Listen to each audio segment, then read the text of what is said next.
The videos that I made on this channel were always about some kind of free method to promote your products, your services, or your affiliate links, such as Instagram, SEO, or Pinterest. And while I love doing all of these things, one method that I kept bringing up, like as a comment in videos, is using Facebook groups. Basically, marketing for free on other people's groups. It doesn't have to be yours. But there is a way to do this. I mean, you can't just go to someone else's group and start dumping your products and your links because you're probably not going to have your post approved. Someone is going to block you from this group, or maybe people are just not going to be interested. So in this video, I'm going to tackle the topic of free marketing using Facebook groups by giving you real life examples of my success stories over the past 12 years of Facebook group marketing for free, and I hope that you guys will enjoy. But before we do that, I just have to get one thing out of the way in case you're watching this video and you somehow don't know. Hi everyone, welcome to Passive Income with May. I'm May, otherwise the name of the channel would make no sense. And on this channel, I talk about things that I do for my own passive income journey. And a big part of it, as I said, is Facebook groups. Now, as much as I love storytelling, and this video does have a lot of stories that I'm telling about Facebook group marketing, I wanted to be able to categorize this or lay it out in an order that you can watch or understand, or even that you can skim through if something is not interesting or applicable to you. That's why we have the timestamps. And the two main categories that I came up with was the direct marketing in Facebook groups and the indirect marketing in Facebook groups. Now, the direct approach is split into four different categories: printables, print-on-demand, affiliate links, and services. And the indirect approach is split into two: from freebies to money and from content to money. And we're going to get started. I'm sorry, I'm always looking to my left. My laptop is here. I'm not going to remember all of these things. We're going to start with a direct marketing approach and with the first batch of examples relating to digital products, not just printables, but digital products in general. Many years ago, I was selling coloring pages on Etsy. I actually have had several shops on Etsy where I sell coloring pages, but that shop actually had coloring pages that I drew by hand and then scanned them with my phone to be a PDF. So that was an interesting period in my life. I feel like I kind of want to go back to that, but I'm digressing. And I was selling them, as I said, on Etsy. Now, coloring pages, I will be sharing on coloring groups. I think that this is a given. But I didn't write, hey, here's my listing, buy my coloring books or buy my printable coloring pages, because that most likely is not going to work. What I did do is do what everybody else is doing. On coloring groups on Facebook, people share a page that they've colored. They talk about the pencils that they used or the markers that they use, and of course they credit the artist. So I took my own page that I am selling and I colored it myself with pencils, and then I took a photo of it with the pencils on the side, explaining what pencils I've used, because that is the method that we do in coloring groups. Now, the thing is, I didn't even share a link to my Etsy listing. People just started asking in the comments, hey, where did you get that page from? And I was like, oh, I made it. It's available on my Etsy store. And the reason why I think it worked so well was because I didn't share a link. Now, I'm not saying don't share a link, but hear me out. The fact that everybody kept asking, where did I get this page from, constantly bumped my post up so that more people will see it in the group. It was a post with more engagement in terms of Facebook, and so more people in the group were exposed to it, and I sold loads of that coloring page. And actually other coloring pages, because I did that on many coloring groups with different coloring pages every single time. Another example of digital downloads that isn't a printable was from my PayHip store that I had up until I think the end of last year, where I was selling digital download graphics and illustrations that I made myself using Procreate. I think it was the Printful Insiders group where someone posted that they don't want to buy anything from Creative Fabrica anymore because they've heard some rumors about people being banned, or, someone is selling something on Creative Fabrica, but they don't actually own it. They're not actually the artist, and then the actual artist finds out. So they were asking people where can they find digital downloads, graphics that they can use for their designs and not worry, I guess, on who was the creator of it. So I commented with my link. I didn't post anything. I was using my product directly, my link to my product directly, as an answer to someone else's post. Now, for the last example, for the digital downloads direct marketing, we have Easter of 2020. I don't know if you can go back in your head and remember what happened in Easter 2020, that we couldn't leave the house. So a lot of parents in groups for activities for kids were sharing, what am I supposed to do with my kids for Easter? I mean, we can't leave the house, we can't do this.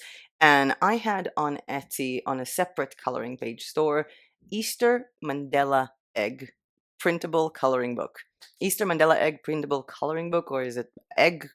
It was eggs with mandalas inside of them to color, and I simply commented my link as a response, as a comment to the original post. If I'm not mistaken, that was around 7 p.m. that day, and by the end of the day, by 12 p.m., I sold 15 of this printable book. I love printables. It's just like they never end, right? And I think overall that Easter, I sold 200 of that printable coloring book of Easter egg mandalas. Moving on to direct marketing using Facebook groups for free, but for print on demand. And I feel like I do have to say this, a lot of these examples with print on demand can also apply to, physical products that you have. It doesn't just have to be print on demand. It was the end of 2017. I had my Redbubble store, but I was still a member of a lot of Etsy groups. And someone posted that they're looking for thank you stickers to attach basically to their orders because they are physically shipping products to the customers themselves. So when I saw that, I went into Canva and I created a sticker sheet because with Redbubble, if you create stickers, and the design itself has separation. It's PNG with transparent background, and the design elements are spaced enough. It creates some kind of a sheet instead of a single sticker.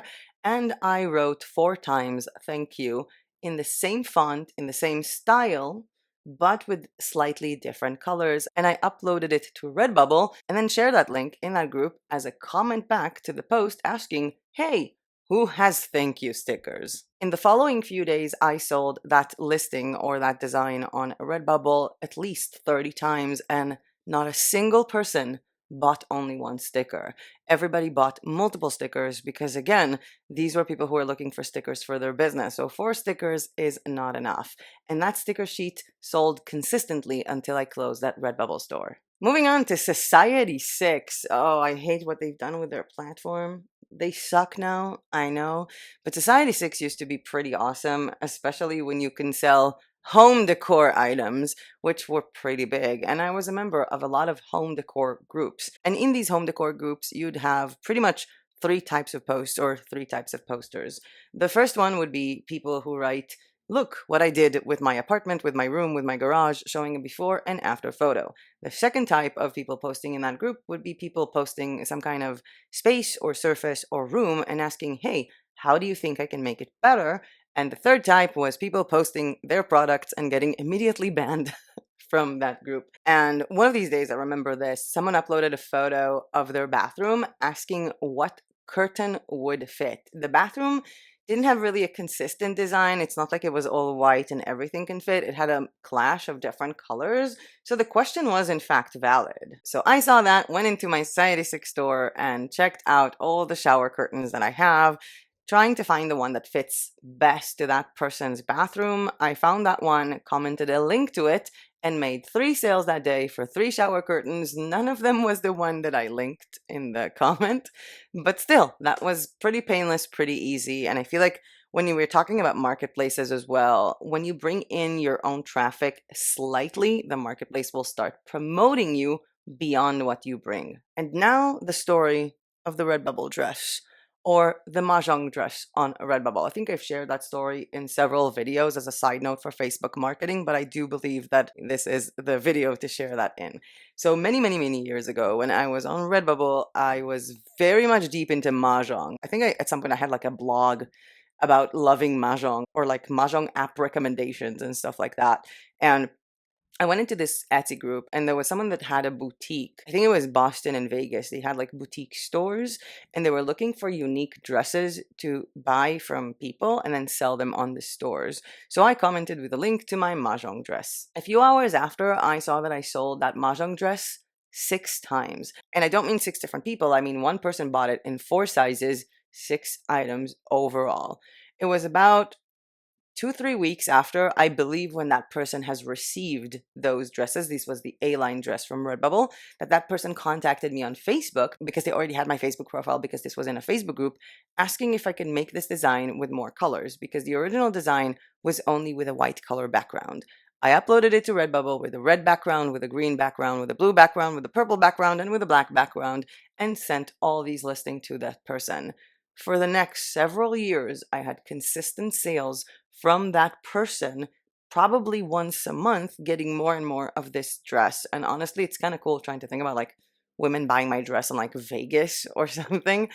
But again, there was a chain reaction to that, because the minute that that dress started being popular, I could also notice other people buying that dress, or other people buying socks or stuff like that with that print, and basically ruling the mahjong niche on Redbubble for about 2-3 years. Moving on to a more recent example, I think it was last year during Passover that I posted some Passover gift photos of merch in some Jewish groups that I was in. It was about 2 months before Passover, so enough time to get a blanket or a pillow or Passover socks, and they were really, really nice and pretty, and no one kicked me out of the group, but also no one bought anything. But instead, when someone asked a few days after, does anyone have interesting Passover gifts I can get to a family relative and buy online because that relative doesn't live next to me, I commented with several of my listings and made loads of sales. Another thing that I did with the Jewish merch shop is that I ordered several products for myself. I think it was a blanket, it was a wall art poster, and a pillow.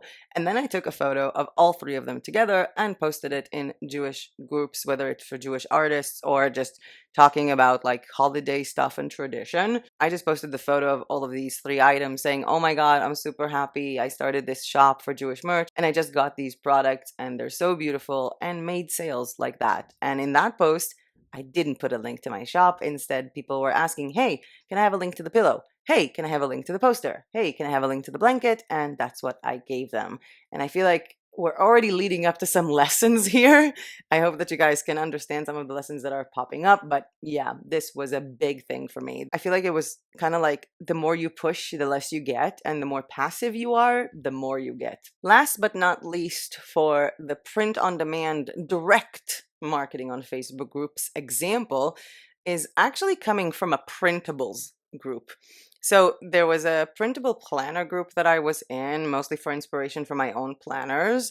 And someone posted, if someone knows a physical planner that you can put your name on it for the next year. And I had my Zazzle store with a lot of planners, mostly name planners. So I commented 3 of them and made loads of sales that day and the consecutive days after. Moving on to direct marketing using Facebook groups from our third inside category, which is marketing your services. When I started my business in 2015, I had a gig on Fiverr, my first gig, to write an SEO article, an SEO blog post of 250 words for $5. I thought to myself, hey, $5 is better than zero, and I'm starting from zero. So, it's my time. I'll just try. And back then, Fiverr was super different. There was no like packages or different volumes of the service that you can sell, but you did have add-ons and extras. So I added an extra of $15 to get 4 more articles. So basically $20 for 5 articles. And I think it was the weekend I went into the Facebook group relating to the city of Tel Aviv, mostly for expats. And I wrote, if anybody wants to enjoy their weekend doing nothing while I work on articles for your business, here's a deal for 5 articles for $20. No one really reacted to that. And when I checked my inbox a few hours after, the admin of the group DM'd me. And I was like, yep, this is me being kicked out. But I wasn't. Instead, the admin of the group told me that they're working on a website for activities and events and hotel recommendations and music festivals and all of that, and said he would like to order on that, and asked if there was like a specific topic for these SEO blog posts. I said no. He started ordering, and I honestly don't remember how many gigs he ordered. I also know that he gave me a lot of tips on Fiverr because that was a big thing then, because he said that my prices are too low. But that person spent well over $800 on my Fiverr account in the consecutive few months. And not only that, every single time that someone posted a question on the group asking, hey, do you know anyone who does like SEO content writing in English? The admin recommended me with a link to my Fiverr profile. So that was pretty epic. Another Fiverr gig that I had was critiquing your Etsy shop. It was basically a very long PDF of everything that is wrong with your shop. And I don't think I ever went into a group and wrote, hey, I have a service that does that. But what I did do was being active in all of these Etsy seller groups. And a lot of times people would post, hey, can someone help me or critique my shop? Or do you know what's wrong with it? Or do you think I took really good listing photos or stuff like that? Now, what I would do is I wouldn't just comment back, hey, if you want me to critique your shop, here's a link, because I feel like that is, again, very pushy. What I would do is that I would find one thing that I can see wrong in their store and give them a very detailed answer about this, and then say, by the way, if you want me to critique your entire store, here is a link to my service. You will get a printable PDF or just a PDF that you can watch online for you to be able to fully transform your store into something better. And loads of people ordered that.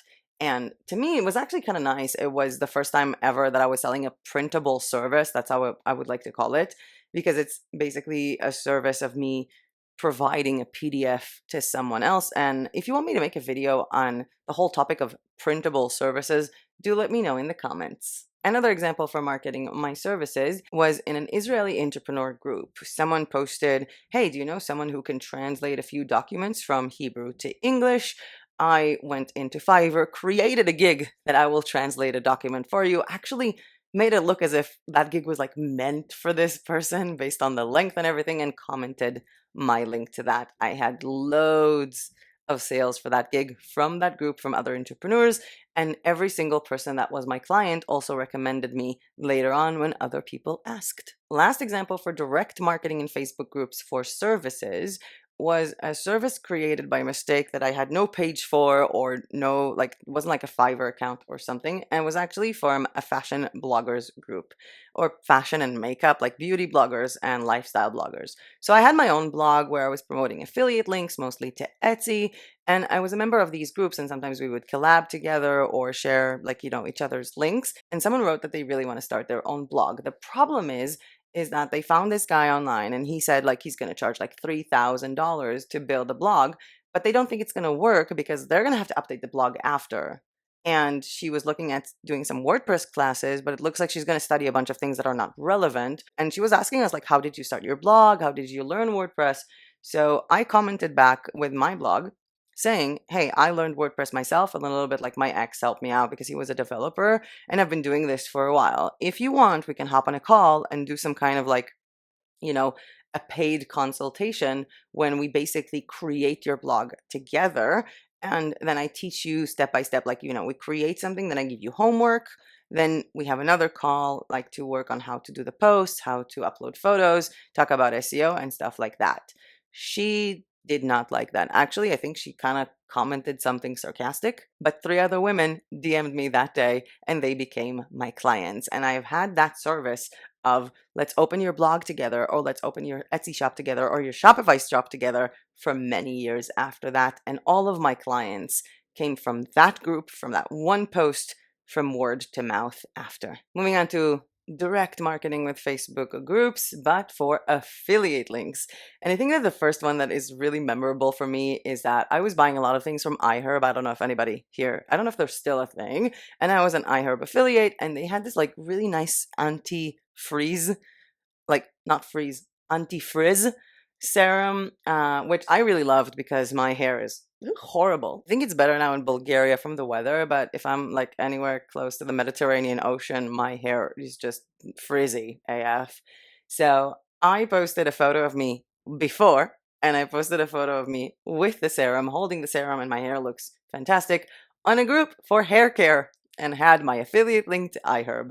My biggest success from that, and that was like a moment that I remember, it was 2 days after that I went into iHerb and I saw that they raised the price for that serum, and 4 days after they were out of stock. And I remember telling this to my ex, my then boyfriend, telling him the whole thing, and he's like, next time you want to recommend a product that you really like, make sure to buy a stock from it before you do that, because I really needed to get another one of those anti-frizz serums, and I had to wait like 2 more weeks for them to restock that. I can't believe, like, this was one of the epic things in my life. Another example, it was a group for women who want to shop in AliExpress. So again, direct link between I want to shop something and do you have something to shop? And people were basically sharing the real life photos of the things that they got. Like, this is a photo of what I got versus the photo on AliExpress and how long it took to ship, whatever. And someone there was writing that in a few months she has like loads of weddings and events to attend. Does anybody know of a really nice dress? This is her height, la la la. And I actually had a dress that I got from AliExpress, and I posted a blog post about it showing me with the dress, as well as me with a dress and a belt on, as well as with a bag, kind of completing the look. Yes, I was a beauty fashion blogger many, many years ago. It's weird to remember that time because I really don't care what I wear right now and I don't care about my makeup, but yeah.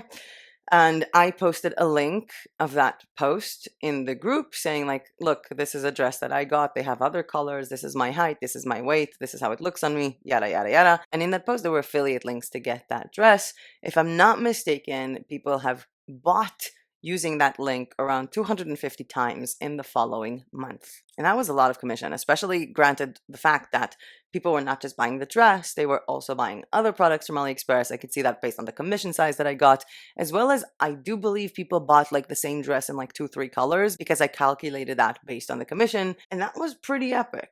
Another example, someone asked in print on demand groups, how do people create seamless patterns for their print on demand? She wanted to do something abstract with African colors, so I commented with a link to a video about Reper and a link to getting 25% discount off of Reper, which is my affiliate link, and that sold. Honestly, I don't know if that worked specifically because, again, that link was not just published in that group, it was live on my website, on the YouTube channel, but it's another method on how to sell or promote your affiliate links using Facebook groups for free. Now, these are direct methods, but I always tell people I don't like to sell. I'm not selling you anything. I'm just helping people buy. And this is the form of more like indirect marketing using Facebook groups, which I mentioned in the beginning is from freebies to money or from content to money. But before I get to that list, I would like to kindly ask you that if you like this video so far or you found this content useful, please hit the like button down below, because every time you do that, YouTube thinks, hey, this is a cool video. I'm going to show it to more people, and it really does help my channel. Okay, indirect Facebook marketing group tactics, and we're talking about from freebie to money. And yes, providing freebies is a great way to make money. It's also a bad way to make money, because if people only want to come to you for the freebies, that's the only thing that they're going to do. I mean, a lot of people have this method not really working, so I would put like a, I don't know, a question mark on that. Sometimes it worked for me, sometimes it didn't. But here are some examples of how it did work. And we're talking about the Fourthwall shop that I had with the Jewish merch. I was in one of the Jewish groups and someone asked if there's like cool, like, what is it called? Wallpaper, like screensaver for your phone. So I created 9 of them, made a freebie very, very quickly on my Fourthwall store and posted that. Now, my thought process was, this is a freebie on a shop that has other products. So if people go into that, they are exposed to my other print-on-demand products or printables, and they can order those. Now, the person commented back, oh my God, this is really pretty. I downloaded it. Thank you. And that's when I started thinking, okay, maybe I can be a little bit more pushy with that. It is a freebie. It's not like I'm, hey, buy from me. So I did make a post 2 days after. Hey, someone was asking about wallpapers for your phone. I made this freebie so you can all enjoy it. And that post went viral. Now, again, my thought process was, freebie would lead to people to my shop. Maybe they just get the freebie, or maybe they would look at some of my print-on-demand items or the other digital files. And I remember a day, I think it was after the second post that I posted, the actual active post, not just a comment, that I saw like money starting to come in, and it was like $10 or $3, and it was like numbers that didn't add up to me for a specific product, because I didn't have a product back then that this would have been the margin for. And I remember looking into that and saw that these were donations, because Fourthwall has the automatic donation thing appear at checkout, which was amazing. So I got loads of donations from people for buying this, basically buying this freebie or donating because I gave them a freebie. And yes, I also made some print-on-demand sales. A more recent example would be with my new shop, Blueprint Reflections, on Fourthwall as well. So I uploaded 5 freebies of journaling prompts based on your human design types because that is the concept of my new shop. And so I went into different human design groups and wrote, hey, I created a free journaling prompt for manifestors or for manifesting generator, depending on the group. And my thought process was the same. This freebie is located within my Fourthwall store. People will come in for the freebie and they might stay and buy some print-on-demand items, which they did because I do remember 2 people who commented, thank you very much, being 2 names of people who ordered mugs. But I don't think it was just that, because I feel like those journaling prompts were kind of like also showing my like authority in that niche, which led to people buying my book. This one, which had a page on my website as well. Moving on to indirect marketing from content to money. In 2015, I also had a gig on Fiverr to promote Etsy sellers on one of my blogs, the big fashion blog that I had, thewomenteam.com, that was hacked by GoDaddy, and I lost all of it 4 years ago. Thank you, GoDaddy. And this gig of promoting Etsy sellers in my blog wasn't one that I promoted by going to Facebook groups and just flat out saying this. What I did do is went to Etsy groups and posted and shared the interesting post that I wrote about other shops. So this is a group for Etsy sellers to promote themselves or to help them promote themselves. And I was promoting someone else via my content. The thing is, on the sidebar of that blog, or on the header, if I'm not mistaken, there was a link. Want me to promote your shop too? With a page that explains the process and sends people to my Fiverr gig. Quite recently, I've also been sharing articles for the Manifestor blog over on Manifestor groups. And it's literally an article. Most of them have no products mentioned in them at all, just me sharing an article, which gets people to come to my website, to my Substack, gets people to subscribe to it, and in the footer, I'm selling stuff. And if you don't know how to promote products with your Substack footer, there was a video about that very recently, and I will leave a link to that in the description down below. Another person in a human design group asked something about their human design environment. I gave them a link to a page on my website, on my Fourthwall store. There are actually content pages on my Fourthwall store. So I provided them with a page to that environment thing, and that person ended up buying a notebook. I don't know why a notebook out of all things, and I don't know how that relates to environments because that notebook had nothing to do with environments, but it was actually kind of cute. I kind of liked it. And the most recent example, which happened last week, is that I shared a page of a poem from my human design poetry book in one of the groups. Someone commented, it's a really cool poem, and I had a link to the book, but then they went into my website and bought 2 mugs instead.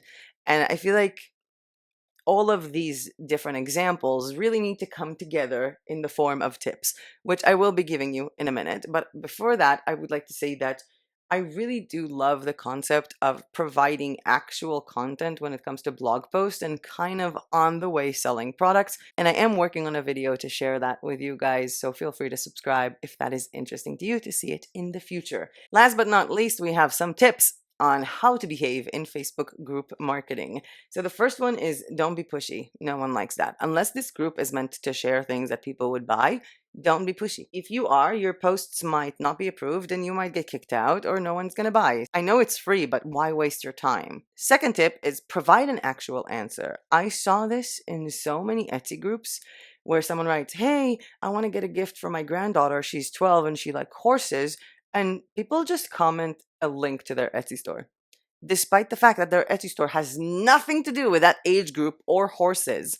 Why? Why spam people? Instead, just comment a relevant thing. In that case, that woman who asked, do you have something for my 12-year-old granddaughter? She likes horses. I didn't have an Etsy store back then, but I did have a Society6 store. And I took this photograph of a horse that I took many years ago and uploaded as a pillow and commented that link. It was sold. Tip number 3, don't give just a link. Explain what you're doing. Write something about it. Just commenting a link doesn't always work unless, again, someone wrote, do you have a link to this? In that case, with a shower curtain, I was actually explaining why the colors of this shower curtain are going to work with the room.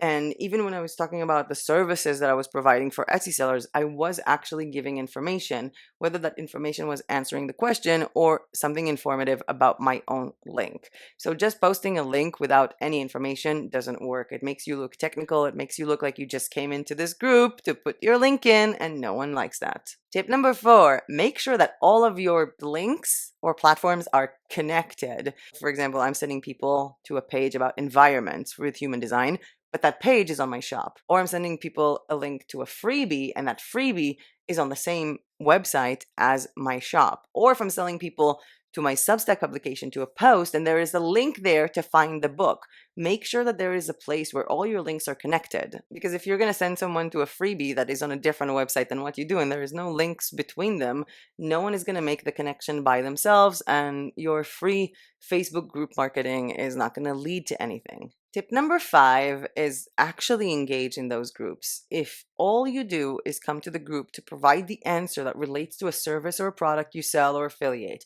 if all you do is go in and post your content, people are going to notice it. And to be honest, if you are actually a part of your niche, if your niche is something that actually excites you and interests you, engaging in these groups is going to be easy for you because it's a part of who you are. It's a part of spending your social time online, actually, talking to people about these things. And I do that with all of the coloring groups that I was in. I would always ask them what is the book, or comment on their technique, or ask them where did they get those pencils, not because I want to show engagement, but because I actually cared.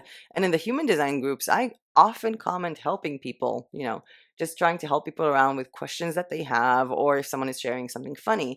And I feel like it makes you more memorable and people really look into who you are. I also get a lot of DMs after that from people, and then they look at my profile and they see that I have a shop. So actually engage with people in the groups regardless of trying to sell. Now, this is not a tip, but this is the biggest takeaway that I have from this engage with people. And there are two main ways that using Facebook groups for free to market my products or services has affected me. One, it's a free way to make money. You go into a group, you post a link for free, and hey, you made money.